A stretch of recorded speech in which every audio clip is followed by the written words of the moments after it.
শুরুতেই তোমাকে একটা কথা বলি, এই পৃথিবীর সকলের কাছে তুমি ভালো হওয়ার চেষ্টা করো না। তুমি চাইলেও এই পৃথিবীর সকলের কাছে ভালো হতে পারবে না।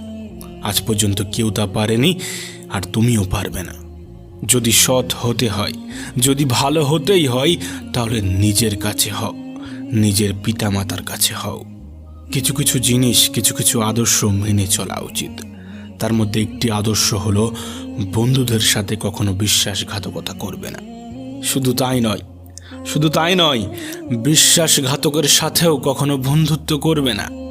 নিজের মধ্যে একটা জিনিস থাকা খুবই প্রয়োজন, খুবই জরুরি, আর তা হলো সৎ সাহস। যদি ভুলকে ভুল এবং ঠিককে ঠিক বলার সাহস তোমার মধ্যে না থাকে, তাহলে তোমার মধ্যে সৎ সাহস এবং ক্ষমতা কোনোটাই নেই। তোমার সাথে তোমার রবের সম্পর্ক সব থেকে বেশি গভীর হওয়া উচিত। এই পৃথিবীতে এমন একটা সম্পর্ক থাকা অত্যন্ত জরুরি